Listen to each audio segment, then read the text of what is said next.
older, Mother. Quiet, quiet, quiet, please. This is not your show, it's mine. You're the audience this time, Mother.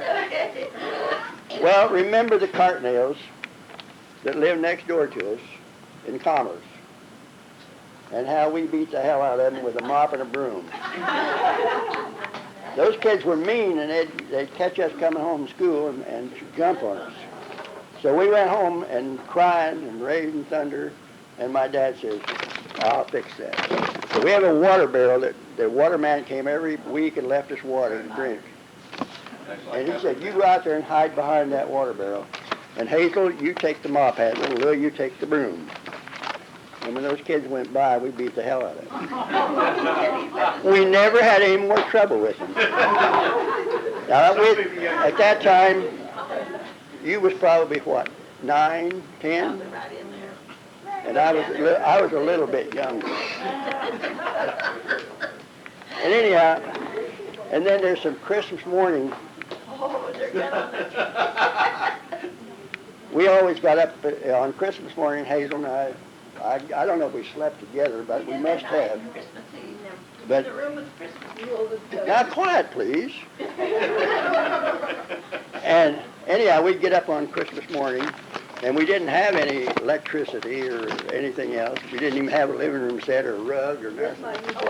And we lived in a shotgun house where you could stand in one end and shoot a shotgun out the other end. That's true. But we survived. But anyhow, we'd get up in the morning on Christmas, and we'd start lighting matches to see if there's anything on the tree. Well, this one Christmas, I had wanted a BB gun real bad. And so we get up about 4 o'clock in the morning, we start striking matches, and I'm going over like this, and I says, is there a gun on there? Is there a gun on there? Is there a gun on there? Hey, and she's looking, helping me find it, and I see it, and I say, Jesus Christ, there is a gun on there.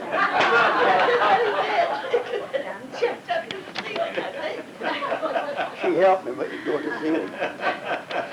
Well, that was one of them. We had a lot of fun on Christmas. We always had a lot of fun. Daddy thought of that. Another time, we were in Joplin, and Dad was working the mines. We didn't have a lot of money, but we survived. But anyhow, on this, you probably remember this, maybe.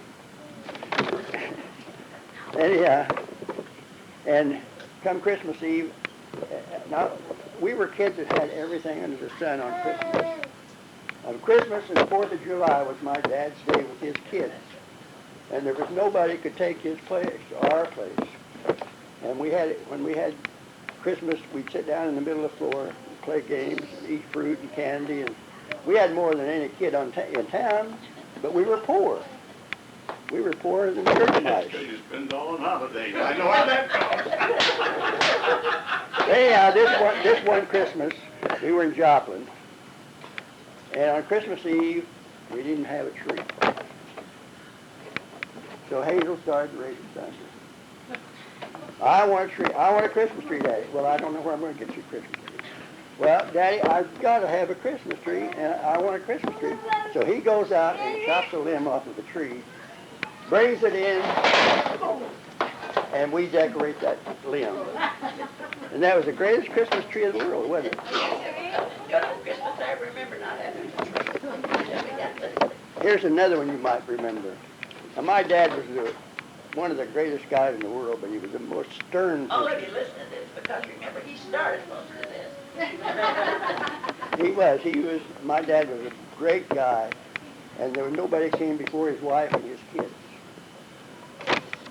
Anyhow, we were in Anderson at this time, Anderson, Missouri. And you don't know what I'm going to tell. And my dad was a Spanish-American War veteran, but he had not received his pension yet at Christmas time, and he cried because he couldn't give us kids a good Christmas like we were used to. But a day or two later, he received his pension with all the back pay, and he took all of us boys, I don't know if there's 4 or 5 of us. At that time, I was probably married. No, you wasn't married. I wasn't. There was 5 of us boys and Hazel. And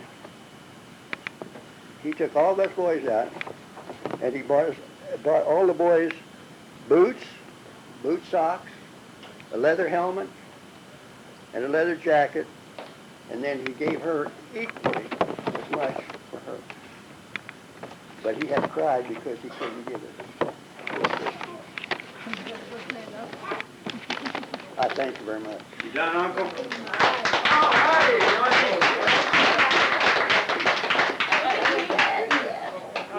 I want this. I thought I was going to take it home with me. Well, I don't think you want it. Dear Hazel, as I sit here in my home on this beautiful spring-like day and reflect on the important part you've played in my life, many happy memories come flooding through my mind. My earliest memories are when my family lived on 71st Street and the fun family gatherings we had. And then when Grandma and her family and my mom and dad and family moved to Bell Gardens, my memories are filled with all the fun picnics we had at Downey Park. The wonderful potluck food, the baseball games, running around and getting acquainted with all my cousins. What beautiful memories these are.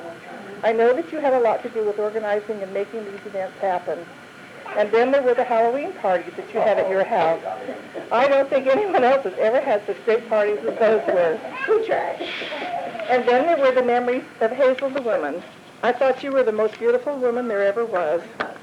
You had a job, you had nice stylish clothes, and always looked so put together. I wanted so much to be like you and to look like you. In addition to all that, you were so nice to me. You talked to me as though you really cared about me and what I had to say. And I was and I am grateful for the way you treated me. It made a big difference in my life. I'm also very appreciative of the way you were so willing to talk to Ruth and me and let me take the whole thing about our family and to help fill in the many gaps in our understanding of our family history. It made me so happy when you called and invited me to participate in your confirmation, making you a member of the church. That was a special time. I hope that in our remaining years we will be able to make even more pleasant memories. At least I know that I'm looking forward to more visits and sharing these great memories. Thanks for being such a wonderful person and enriching my life in so many ways. Happy birthday. A little thought that I don't know if I've ever expressed to you, but that I really appreciated as a very small child. And a couple that I didn't appreciate. One of the first memories I can remember that stands out was my mother taking me swimming when I was probably about Vesta's size. And she'd swim with me and pull me in this arm and swim. That was neat. And I still love to swim. When we lived here in Bakersfield, now by this time I'm about 4 years old. The street, I got the way out there. Okay, but by this time I'm talking about, now I think I was 4, because we were living in Bakersfield. And you guys don't know this, a lot of you young ones don't realize that when we were kids, there wasn't any television. There wasn't any computers. All right, and so we did lots of things with radios that you guys wouldn't even think of. For instance, I can remember living here in Bakersfield, and they had an exercise program on the radio. And my mother having me exercise with her to the radio. Okay. Then, let's see, I had some notes. I wrote you a note, a few of them, but I just wanted to be more extemporaneous on this. One of the things that my mother did for me that I think very few boys can say their mother did. Very few boys. My mother taught me to climb trees. I was about 7 years old, and we moved into a house that had a beautiful tree in the backyard. And I didn't know how to climb trees, and I can still remember Mother say, "You put your hand here, David, and then you put your foot there, and then you put this hand." And I have done a lot of tree climbing in my life as a result of that. A lot of fun, and Grandma sure got worn out, I'll tell you, because we had a little attic room at this house. And the entrance to it was off the dining room. Yeah, my grandma. And Grandma would be in the kitchen cooking. Well, our back porch, there's a back door, and then the service porch went to the kitchen and went to the dining room, and then there was the door that went up to the room upstairs. Well, upstairs in that room, there was a window that opened out into a nice slanty roof. And you could get on that roof and you could jump and catch the tree. This is the one she taught me to climb and swing from limb to limb all the way to the ground. And me and all the kids in the neighborhood, I think, used to have a path between there, because then we'd open the door and come in and go back up and around and around. See what a good mother I had to put up with all that. Now I gotta sway you a little bit. I was at work for this time. I had a very young, pretty mother, I thought, when I was a boy. I was always pleased to have my mother go to school because she was a pretty lady, and I liked that. And I thought she looked particularly pretty when she wore a polka dot dress she used to wear. I think it was blue and white, but it could have been white with red, too, because I loved them both. A couple of the other things. Again, while we lived, now everything I'm talking about, I was probably 7 years or younger. And I said it wasn't all pleasant. I remember I spent part of the day that at my age seemed like about 10 years picking up beans all over the kitchen floor one time. I apparently threw them on the floor on purpose, and I was not going to get by without picking them all up. And the other thing that she did that I did not like at all, I hated. The most typical disciplining for me when I was that age was to be made sit in the corner with my head facing the corner. And I hated that. Apparently it worked because I usually mind. When I got a little older, it required a little more severe circumstances. I've had a lot of coat hangers pulled over my legs. That was Really got that. mainly for going barefooted. No. And another thing, funny little things for you guys to remember that make a difference is the personal thing I think you're doing with the child one-on-one. I used to like to dry dishes for my mother. I don't know why, but I liked to dry dishes. It was one-on-one conversation time. I can remember one year, by this time I was 8 years old, I was in the 3rd grade, and I'd been sick a lot, and I flunked spelling. And we spent all summer after that with a little spelling book. This is when we lived on Raymond. And while dishes were being done and I was drying them, I was also working, learning and stuff. By the way, I skipped my class next year to make up for it.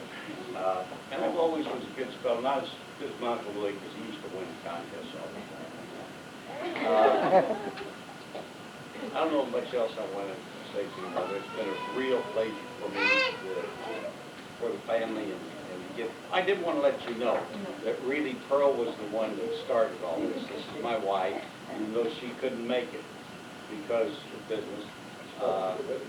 She did that too. And she went. Her mother was 87 last month, and she went down to Louisiana for her mother's birthday. And she said, "Dave, you've got to go out to your mom." That's when I called Vicky and my brother, and the three of us started getting in touch with And people you do who this got in not touch with before I... well, he's known about it a long time, and it's been a real pleasure for me, boy. I love everybody here. I'm telling you, I do. Oh, that was Eddie. Eddie was born down those.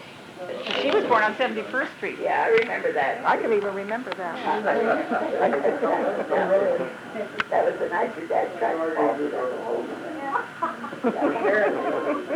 That's what I thought too, very long. So I guess that's it. Well, mine's very simple. When David brought it up, if I had a memory, that's really the number one member. Mother never sang. Never once in my life I remember sang. She never broke a tail over my I can't remember that true. But if she caught me, and this is true, she had a wooden toe hand and she brushed it right across the back. And she would hit until it broke. That's very true. I thought, and that's true. Now, what he just didn't tell you is whenever she would be spanking, he'd laugh at her and tell her to do it. If I could get away, I might not get it. But then one time I was sitting on the bed and she was angry, and I remember this the best, and she had this mirror, hand mirror, and she's doing it. And I don't know what I did to make her mad. Anyway, she turned around and hit me with this mirror. And it broke, and she started crying. Then I did start laughing. Oh, the damn mirror! She hit me with a mirror and broke the glass, and she was crying. Well, that's true. She was crying, broke the mirror. I was working so hard trying to make a living. And I'd come home so tired, and that was Well, just so that you know how bad I was, whenever I said that to coat hanger, Bert was the same thing. Probably about 10 years old, was always playing football in the middle of the street barefoot in the winter, and I did not wear shoes. And that's what she's thanking me for, and I want you to know I've been all very well behaved today. I still have my shoes on. Make it work. Who's up next? Mother next. I don't have a lot of memories, but I heard somebody say about the parties, and I remember going to your house when your mother was alive. And did any of you know Aunt Jewel? She was a beautiful lady. Oh, pretty white hair. She could do it too. Yeah, I just loved her. Anyway, we'd go, and I remember it must have been a Halloween party, because We always had a Halloween party. Probably we one had of Ouija Budlong's boards, before. and we were working the Ouija boards, and in the kitchen, all the adults, they wouldn't allow the kids in there. They were making a table ride. You remember that? Y'all had those. Hands on, and that table was coming up. Oh, that well was all. Was that well? I feel I really wanted into that. You remember? Sure, I did. Everything. Every question in the world got answered. You're right, Miss Ray. That Ouija board. My brother's a skeptic. That's good. I watch them. Any question, they could spell it out. They could go to yes, no, every question. I watch them. Somebody can. Oh, a lot of now. They did it all the time. I don't know. I would guess that you're probably up next week. She's right here. No. Which Ruth? Well, I probably know that. Well, I know, let's see, I know that you've known her at least 56 years. No, 58 years. We were Close married to on your, 59. we were married on your date for. I know that's the reason. I know it's been at least 58 years. 58.5 years, now you all know. And I love her just like she's my own sister that I didn't have. That you didn't have. Well, I don't know what I could say. There's been a lot of things that's gone on over the years. I didn't know I was going to be asked to speak, and I'm not a very good public speaker even with Don't speak, just talk. You know, when we were little, we had the family parties, everybody talked, played games together. Oh, yeah, you're still a little getting. But I don't, she's been a real good sister-in-law. I don't know what else to say. We've had a lot of good times and some bad times. Sure, whatever comes along, you live life as it comes. So we lived together. Well, yeah. Good and bad. Something sneaky. Done it together. Who's next? The other Ruth. She just She just just finished. talked. How about Coke? Now, with you, it hadn't been that long, Coke. No. At least 50, a little over 50, right? She's celebrated 2 years. That's what I thought. And there you go. Well, I could tell stories about you. I'm sure you could. Wait a minute, since we're still family, good ones too. My aunt, when I was about 15, didn't know how to dance at all, and she taught me to do something that I still try and do. And I remember going out with you one night when Uncle Georgie, before she and Uncle Georgie were married, Uncle Georgie was sharing a room with me. And our family, I don't know if we're, go whole hog, we must come by it righteously, because we were going to paint this bedroom. And Uncle Georgie, he decided he was going to rent the compressor. We were going to get a compressor. And this room, the bedroom was about half the size of this room. Light green. Okay, Uncle Georgie and Coke were going together at this time. And he got that, he rented that compressor. And I did it, he and I painted it. And I had, I was a teenager. And all I know is I had a lot of green paint all over everything. It was dripping all over in my ear. And then he and Coke took me out. I think it was the show or something. Picked me up. Didn't know what anyhow, I remember we were driving afterwards. He took me someplace. And Coke kept saying, David's got to lose to that spray gun again. Every time we'd see something green, my gosh.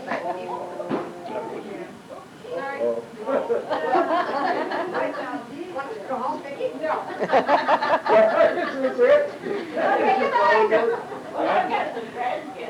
Yeah, I was gonna say, start the old strands yet. Debbie? Well, go. First memory of Hazel is also my fondest.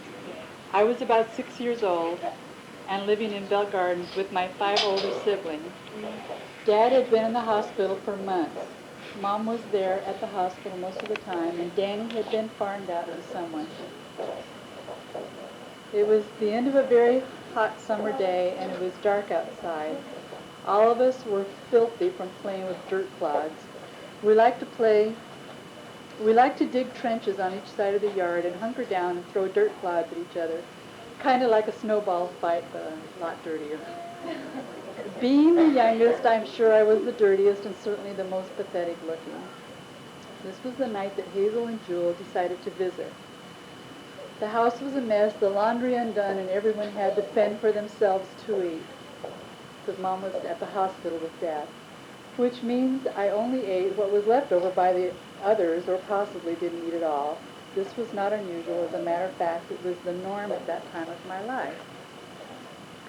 So here's Hazel and Jewel, clean, neat, smiling, and happy to see us. They sat down and talked with all of us, and were trying to figure out how they could help. I'm going to need a cleaner. Do you want me to read it? Every time Hazel turned to me, she would get the most painful look in her eyes. I remember thinking, she's going to cry. And I didn't understand why. Hazel and I talked about this 30 years later, and she said I looked so pathetic that day. After about an hour and a half, Hazel took me by the hand, led me into the bedroom. She took a pillow from the bed and pulled a case off of it, and turned to me and said, "Honey, where are your clothes?"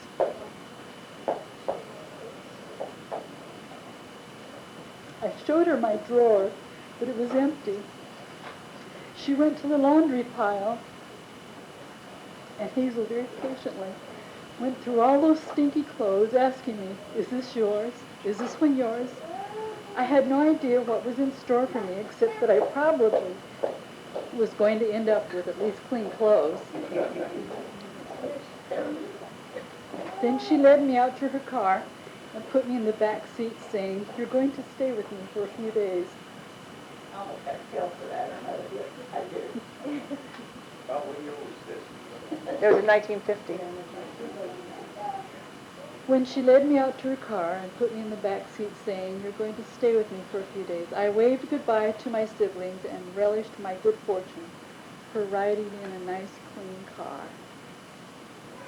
And they had to stay home. Of course, as soon as we got to Hazel's house, I went into the tub, and Hazel and Jewel both scrubbed to their heart's content, and I loved every minute of it. My bed was a crisp, clean sheet and a blanket on the sofa, but only after they were convinced that I would not have an accident. The next day I was awakened to the smell of bacon cooking and 2 ladies bent on pleasing me. Wow, I was in heaven. I stayed with Hazel 2 weeks. The funniest thing was, when they tried to set my long hair in rags, they fussed and argued and combed, but couldn't make the hair wrap around the rag and the rag wrap around the hair. And of course I was no help, saying, "Mama does it real fast." I loved staying with Hazel. She treated me like I was someone special. We went shopping, went to parties, and Joan Gray's dance recitals. There was Joan tap dancing with the best of them. In the end, all the girls were lined up in a chorus line and kicked their heels way over their heads. I was enthralled. When it was all over, Hazel asked me, "Would you like to join the dance group and someday dance like that?" "Yeah." "Well, you'd have to come and stay and live with me to do that. Would you like to?" "Yes." Then Hazel said, "Really? You would like to live with me all the time?" To which I answered, Well, yeah, but only if all my brothers and sisters could come with. The look on her face changed to something sad and long. The next day, Hazel drove me home. I ran into the house, excited to tell everyone about my big adventure. When Hazel left, she left me with some of my sweetest memories of being special to someone. Thank you, Hazel, for a lifetime of sweet memories.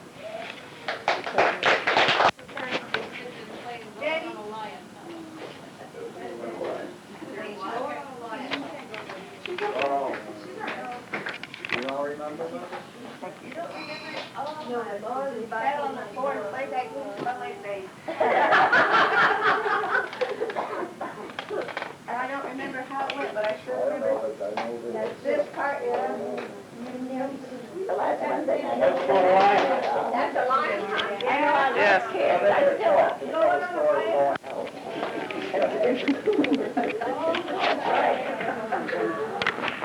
There's so many memories, it's hard to say what to say. When Christmas and the parties, I hadn't thought about those in years, but I remember the parties. I see snow all over the yard. We didn't have that in California. I don't know. It seemed like you were the grandma that always went. We always went somewhere. I remember going everywhere. Shopping, Disneyland, San Diego. I mean, we wanted to go somewhere. We went with Grandma. Grandma drove then. Yeah, Grandma drove it. And there were four of us. Was that Five. Five kids. Yeah, you took five to San Diego. And I loved every minute of it. People say, how did you stand it? I loved it. Be careful. Well, I love them too, Mother, but I don't handle them very well like I used to. They wear me out quick. Okay, Grandma, hold you. It's been a week with two great grandkids. Go ahead, have trips together. Or did we? Oh, yeah. We always seem like, just, I don't know, it's just a little bit of everything, Grandma was always there. Like I said, we went everywhere with Grandma.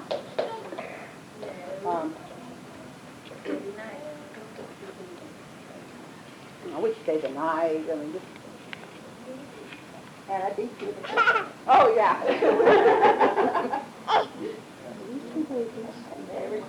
No. Well, Christmas. No.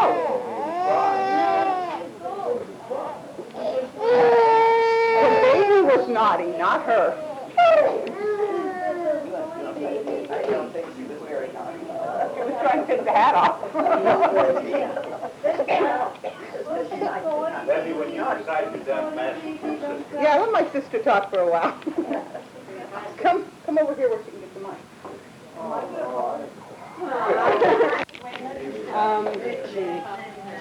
Like Debbie said, Grandma was the grandma that took us everywhere. Like I had four grandmas. I had Grandma Small was my rocking chair grandma. Grandma Thompson was the swimming pool grandma. Grandma Keck was our cookie jar grandma, and Grandma Pitts was our Disneyland grandma. She took us everywhere. I only remember one Halloween party, and I remember I was dressed as a ballerina, and I had this really little mask, and I put it up to my face, and Uncle Mac was across from me, and he put this big old devil's mask on, and he scared me to death, and I spent the rest of the night hiding in the corner. Gosh, there's so much. I remember our trip to Missouri. Yeah. We had so much fun. Missouri? talk about that. If your brother was here, that's what you talk about. Yeah. I remember we spent a lot of time traveling different cemeteries. You know, one of the things I remember the most is when I think we were in Joplin, and we went to see about a headstone for, I think I have this right, I think it was for Uncle Peach. Uncle Peach. And that was in Galena, Kansas. Okay, well, this might be. Well, we went to this one mortuary, I remember, and they said, well, you should talk to the owner's wife. She's retired, but she lives in the house behind us. And we went back there to talk, and we got to talking, and it turned out that she had grown up with Grandma Ma. And remember, they sat there and they talked to us about being little girls and Stone cutter, get a stone base and put another piece. I was seeing a lady went across the street and Yeah. Well, that went out off. back there is cemetery. Well, Well, back there is cemetery. No, she took me to Anderson. We went looking for this little town of Coy. And we're driving along this road and we saw there was a little burned down building where she thought the town should be. And thought, well, it's got to be around here somewhere. So we turned off onto this little road and we're driving along and the road's turning into grass with two little pathways through it. And we're still driving. The branches are hitting the car and the road's getting thinner and thinner. And all of a sudden we come out in somebody's front yard. And they said that I guess the town of Coy hadn't been there for a while. I think But, that was where I went to school in the 3rd grade. Out in the country. Louis went too. Then you started school in Coy. What? Remember I saw the flames along the chimney at the school? And told the teachers and the boys put the fire out, the big boys. Did you remember that? No, that we didn't have a teacher with a man. We had Mr. Moss. Yeah. Yeah. Him and the big boys put the fire out. Yeah. And we walked a quarter of a mile to school. But if it was raining, the teacher, who was Mr. Moss, and was a very strict guy, would come by on his horse and take Hazel out of school. Oh, that was a big deal. And I'll tell you a story about this guy. He was a great guy, but he was very stern. And the year before we went there, they had a little gal come out in the 8th grade and teach the school. I don't think they great probably all right. And the boys were all farm boys, and the school was from 1 to 8 grades. And these farm boys, when it's hunting season, they decide they want to go hunting, and they would go out rabbit hunting, and they'd make her fry the rabbits for them. Well, when Mr. Moss came, he said, this is going to be a different school. He said, I don't want any trouble from anybody. I won't give you any trouble. You don't give me trouble.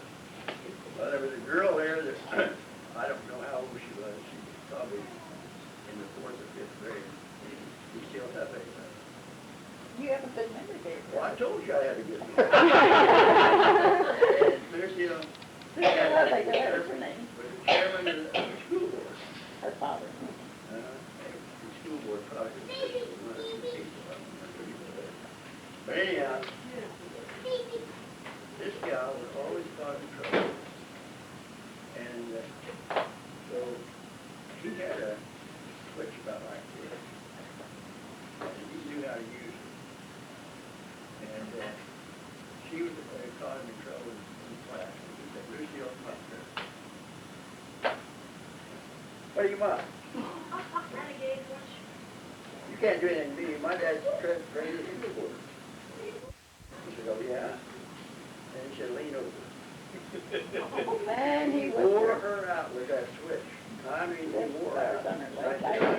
He said, now, Lucille, since your dad's the president of the school board, I want you to go home and show him the scars that's on you. And if there's not any scars, tell him to send you back and I'll put them on.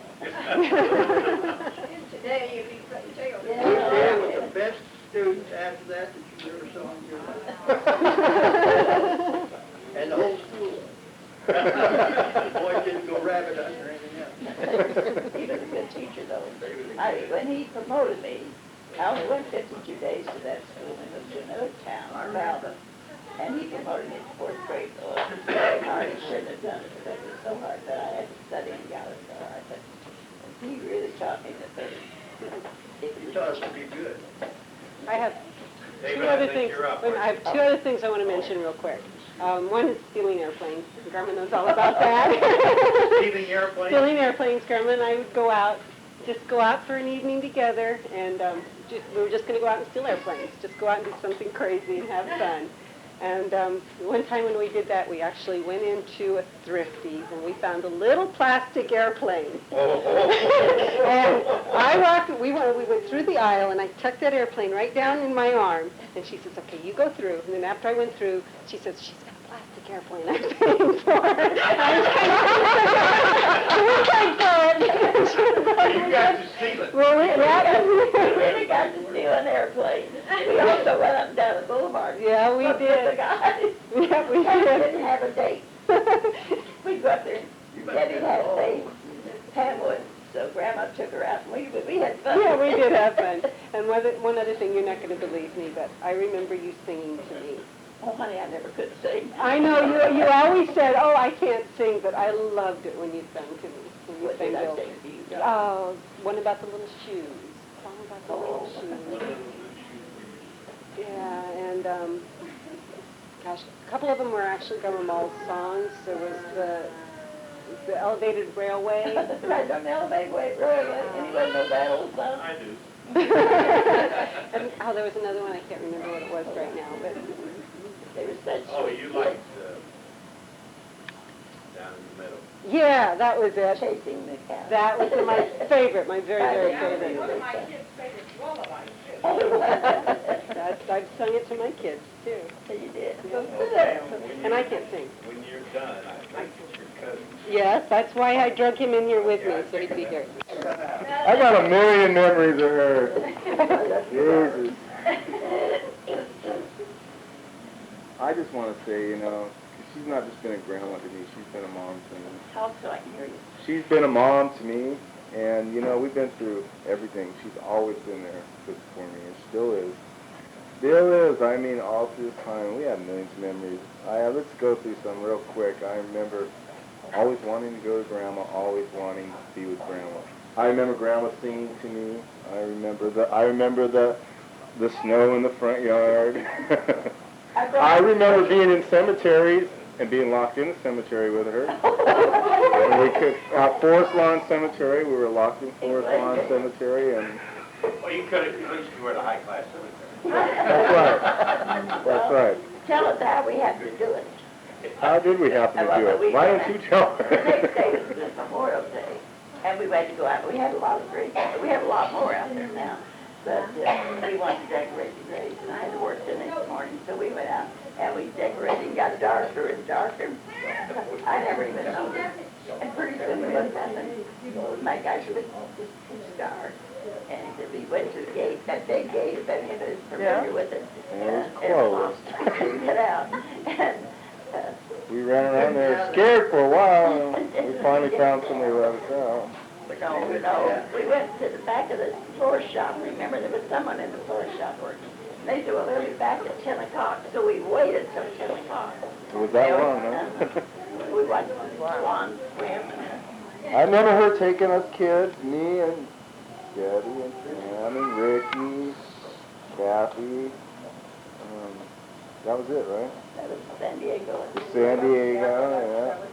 That was a long time ago. I remember she always took me and my brother on vacations. I remember being in the mountains, almost going off the cliff in the snow. You remember going to San Francisco and you were so young the whole way up there. And Barely. you see a boat in the ocean and you, is that our vacation? Our vacation was the boat. Most of all, I just, you know, I could go on and on, but most of all, I just remember the love. The love. She's always, and just always loved me, and I always, no matter what happened in this world, I could trust Grandma. You know, I always knew she'd be there for me. And that's the most important memory of all. Still in. That's right. Can't do much, but I'm still there. That's right. That's the most important. Who's next?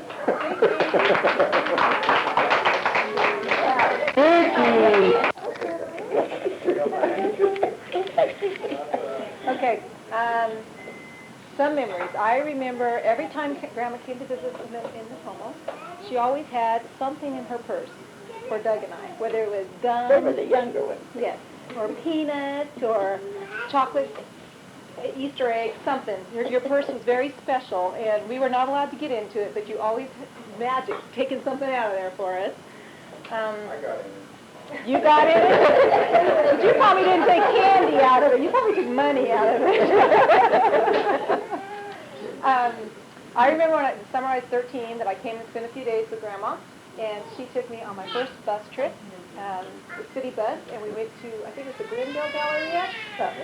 We went shopping. We went to Nordstrom's. We went to all these fancy places I'd never seen before. And we had a really fun time. That was a lot of fun. That bus driver, he wouldn't even charge her. He wasn't gonna charge me. But I didn't know how much it was for me. So Grandma went in and she put the money in, and then I walked up and I said, "How much for me?" And he just laughed. He goes, "Honey, you're already paid for." Grandma's so pretty. Grandma teased me about that for a long time. I was only 13, I don't know. Where was that at? It was on a city bus on the way home from Glendale We Galleria. were still living on Bud longer. She came down and stayed with me. Galleria. I think it must have been the Galleria. Yeah, we went to Glendale to the Yeah. Galleria. Does it have a Nordstrom's in there? So that's where we went. Gosh, there was another story I was going to tell. Oh, I remember. Okay. Grandma, we had a treasure hunt at Grandma's house. Do you remember looking for money at your house? What? Looking for money, treasure hunt? Oh, I love the treasure hunt. We had, Grandma had money hidden all over her house, and she got all of us to help her find these dollars that she'd hidden in drawers and everywhere. I don't know, they'd been there for years, and she didn't know where they were at. They were everywhere. So you guys remember, too. So we had to find this money. So we all had a drawer or a room that we had to look for money. Well, I found, more than the money, I found a doll that I wanted. It was beautiful. It was brand new, still in the box, still had the plastic around her head. It was gorgeous. And I brought it to Grandma, and I don't know how old I was, maybe 7 or 8 years old. And you went, "Oh, I forgot I had that. You can have that, honey." Well, Uncle Louie recognized it. It was a Shirley Temple doll. And he said, "Oh, no, no, no." And it ended up being worth like $400 or $500 or something ridiculous like that. I didn't get the Shirley Temple You hate doll. him still. Take that Shirley Temple doll, didn't you? That was one of my good days. I don't know what happened to it. It disappeared. Well, Grandma was always special. You always had tricks up your sleeves and all kinds of fun that you We brought had to us. to have fun. We always had fun. No matter what we were doing, we always had fun. See, my daddy told me that you have fun in this life. You don't need a lot of money. Just do crazy things. And I remember a couple years ago coming home from prison, must have been on our way home from the reunion, that you and I talked in the car. Oh, about yeah. How I wanted to know all about, because I wanted to remember the memories, you know. So I asked you about meeting Grandpa, and you told me how you guys passed on the street and you kept saying hello. And actually, you had known him Oh, I know. when you were younger, and he was working at a store. But you know, then when he moved back, and you went and talked to him, and he kept asking you about, and you know, Well, I no, think no, Linda no. will tell that story. I didn't worry about it. My dad she's talking about. Well, here, let me give her the mic then. My goodness. Yeah, we should mention Earl, of course. When we moved to Joplin, I was 12, and we lived one block off of Main Street. And there was a grocery store down the alley. And there was a blonde-headed boy, and I mean, he was cotton head. His hair was so white. And I didn't like him very much. I was only 12, but he was there. I knew him. That was Earl Pitts, I found out later. But then afterwards, when I was 18, I was working at the Connor Hotel and going home every night. I was mail clerk, so I would go home at 8 o'clock every night. And this guy came, I recognized him, but his hair was long, but this time it wasn't just that. My daddy always called me Cotton because his hair was, in fact, he had very little when he got to be older. Lost it. But that's all we just, he'd yell, I hardly, I just spoke to him. But every night as I started home, I thought he passed him. So finally we got to talking a little bit. And, I gave him a date. I didn't care much about it, but we had a pretty good time that time. I didn't have a date that night. But, you know, first thing you knew, that was the only guy in the world I wanted to date. There wasn't anything to do with. And it was that same Earl Pitts that had worked in the grocery store. So we went together about 3 months and got married. Look what happened. And he was a wonderful, wonderful husband. Even if he did drive you off, he was good. Oh, well, we just lived together. They were smooching. And here's Well, we had ice cream cones and smooching. We had one arm around me and ice cream cones the other. eating ice cream going commercial and trying to drive at the same time. And going down a little 2-lane road, and there was a ditch there about 6 or 8 foot deep. And they just go right off in it. He said, hold on, honey. My God, hold on, honey, hold on. Drove off in it, drove right on down the ditch. Oh, no, we didn't drive down. Oh, no, we didn't drive down. No, we walked home. Honey, the Branstetter boys and Daddy got horses and went down and got about the next day. Well, I've been laying all these years. He wasn't there, that's all. So you just heard. I'll bet you are. Hot dog. Well, Jim, it's about time.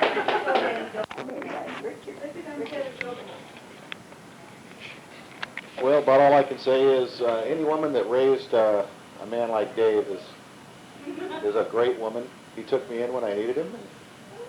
I just love you to pieces. That's all I can say. Grandma loves you, and that's his wife. I love her too. Anyone that doesn't know.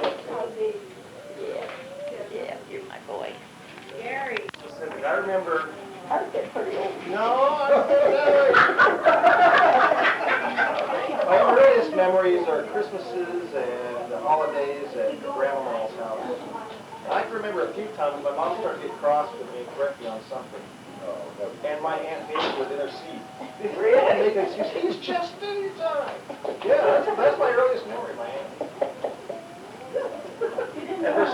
Her generous spoiling me. You never knew you got cross with you, did you? Well, no, it's all right. That's enough. And what? What, Gary, I'm here. Is that all you remember? Well, those are my earliest memories. We haven't been together as much as we used to. No? What a close family we used to be. Someone mentioned going to the park. Remember every Sunday the whole family would go out there. Our aunts and my family. Well, now, if Jim was here, we would have a good now. Oh, he would love it. Oh.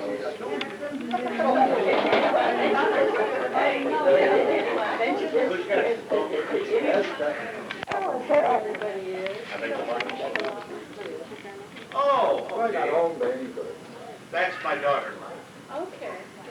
And believe me, they're just as close as if they really were blood. That he said that David took him in. This is And my I love father's listening son, to Jim, old that's guys. his Good wife. to me. Name's Sophie. Almost They're moved up there family, with us. just like Buddy Should have. Should have.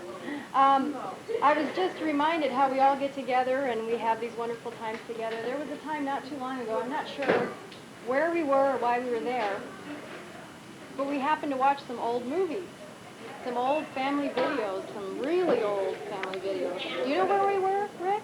You were there, and Grandma rode with John. We went to somebody's house in L.A., and we were watching old movies, and it was hilarious because Grandma was... John wasn't on the movie. No, but she rode there, He took me there. and it was hilarious because we'd be watching this movie, and Grandma would go, oh, she said, he said, oh, she said. Well, that's true, honey. But it was cracking us up. More and more, doesn't it, Mother? Coming up here, everybody's dead. All the way up here, I just kept having Pretty good memories. crowd here, like I say. Everybody's dead. And then they come up here and say, I still have a family that's alive. It's great. Well, I wrote you something, Oh, thank so I want to read it for you. Grandma is the coolest old lady I know. I want to be just like her when I get old. A woman of independent means, born ahead of her time. She has not only survived some tragic times in her life, she has become stronger because of them. I first met Grandma at James and Vicky's wedding in April 1983, but I didn't get to know her until one weekend up at the cabin at Lake Arrowhead. I never met anyone quite like her. A lot of people say that. She seemed genuinely interested in what everyone around her was doing in his or her life. Yeah, okay. She delighted in not only the present, but also what you had in mind for your future. Her name is Hazel, but she likes to be called Gigi, which stands for great-grandma. And she is a great-grandma and great-great-grandma. I know that she cares about and prays for every one of her kids. I am grateful for her strong Christian faith and the heritage it brings to all of us as well. Lamentations 3 says, "Great is his faithfulness. His loving kindness begins afresh each day. My soul claims the Lord as my inheritance. Therefore I will hope in him. The Lord is wonderfully good to those who wait for him, to those who seek for him." I know that Grandma has prayed for each of her children, grandchildren, great-grandchildren, neighbors, strangers, all their friends, and even their enemies, and they would all come to know Christ and have eternal life. Believing that honesty is the best policy is an understatement when it comes to Grandma. She once told me she'd rather say something to someone's face than talk about them behind her back. I'm not sure the world is quite ready for this attitude. But I do know you'd better be ready for whatever Grandma has to say to you. But you always know that when you leave, she loves you and only wants the best for you. I never jump on you. No. I remember one time we were at a Little League game together in Napomo, and I was being impatient, as usual, for the game to get going, get over with, or something. Grandma said she figured out long ago that she wanted to learn to enjoy where she was and what she was doing rather than always thinking about something else she could or should be doing somewhere else. Wise words indeed, considering how busy we all are nowadays. Grandma's the type of person you can talk to about anything, and I mean anything. She seems to have a lot of experiences in life to draw on in order for her to understand whatever it is you may be going through or worried about. She's always up for an adventure, try something new. Her motto is, "I like to remember the things I've done rather than regret the things I wish I'd done." Strong-minded, caring, a woman of faith, honest, content with her life, adventuresome, and you always know she loves you no matter what, a true matriarch. Now do you understand why I want to be just like her when I get old?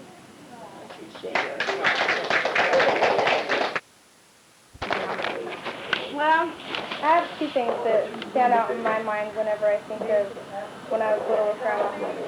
Three, actually.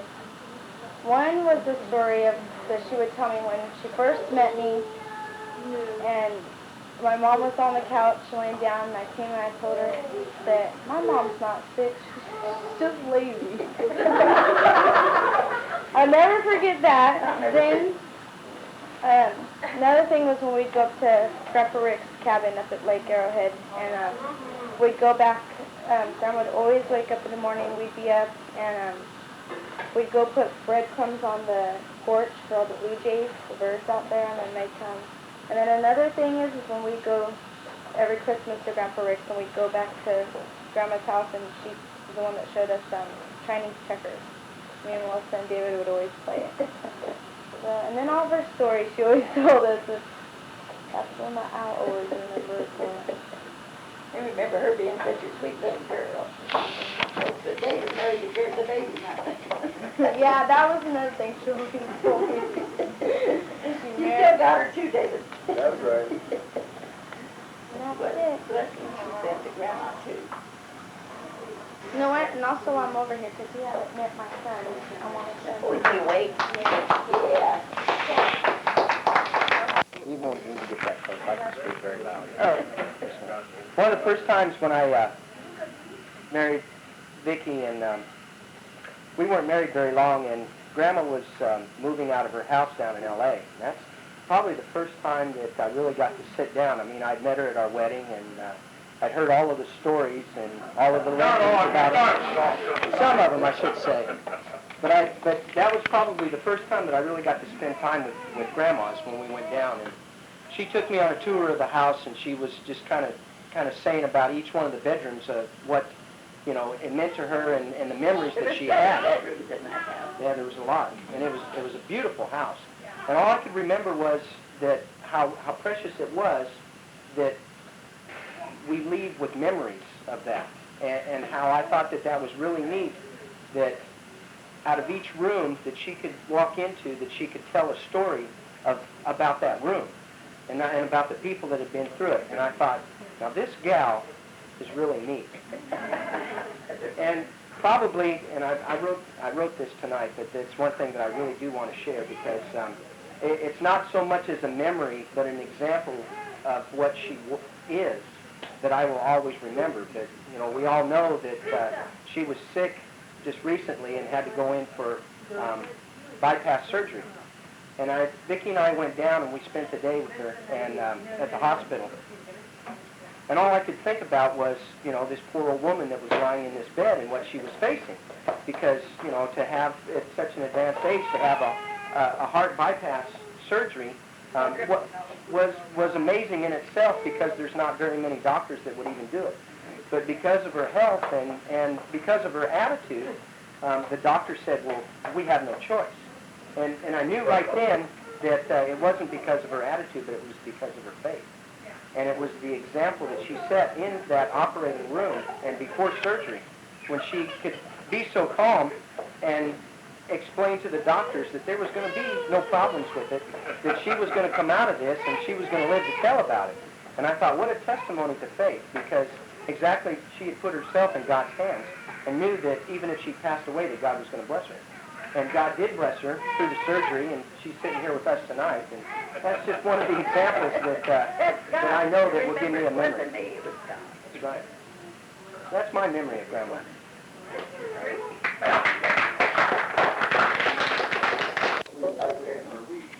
We are strong, always, and we're good stock, and we've had a lot of people in our family have long lives in their 90s, and some of them even in their 100s. Like my mother's grandfather, he was over. I don't know which one. There is a lot of longevity on this bill. Well, I'm going to live to be 107, I tell Oh, wait a minute, let her tell this. I tell when my little granddaughter, great-granddaughter, Doug's little girl in Germany, at the last family reunion, she said, "Oh, Gigi, I hope you live until my grandchildren get to know you." And I laughed and I said, "Oh, honey, I talked to her a little later when we could talk alone." I said, "Grandma's getting awful old, but by the time you have grandchildren, that's going to be a long time." And she said, "Well, Gigi, how old are you?" And I told her. She said, "Oh, no, yeah. But she said, I've got a friend at home that his great-grandmother is 107. You can surely do that." So I told her I'd promise. And I'll tell you something. That's one reason that I had this surgery. Right. This last surgery is for her. Does that attitude make a difference? You don't know That's her my yet. granddaughter. She's You don't talking know about her it. yet. You You can don't cover that. We don't know the meaning of faith, but it's so strong in this family. It's really common. Well, really. And if we had nothing in the world, thank God for it. But life itself, we would thank God. Well, that's all we have. All we have is God. That's the only thing we have, and what He does for us. And He takes care of us. None of us know what's going to happen the next minute. Believe me, I know what happens. They happen the worst, and He does the best, and the best thing about is the worst. But God is always there, and He will always help us, won't He?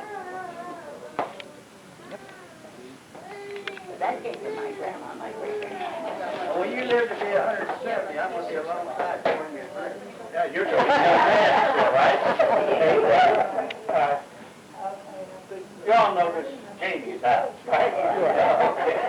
He asked me to tell you something, you tell me. You got it For all. those of you that are hungry, we've got burrito making stuff and sandwich making stuff out in the garage on tables. I will not sacrifice. If we don't want to grow, if we don't want to move ahead, then so be it. Let's just be honest about it. If we want to... Oh, Grandma, Mama, I haven't much to say because already been to chat to all these nice people, and it's very nice, very sweet. It's very nice because through these people, I understood how nice person you are, You didn't know me. how sweet you are, and I'm so happy. I'm so lucky that I have a very nice grandma and mother-in-law, and I wish you from all my heart a long, long life, and I love you.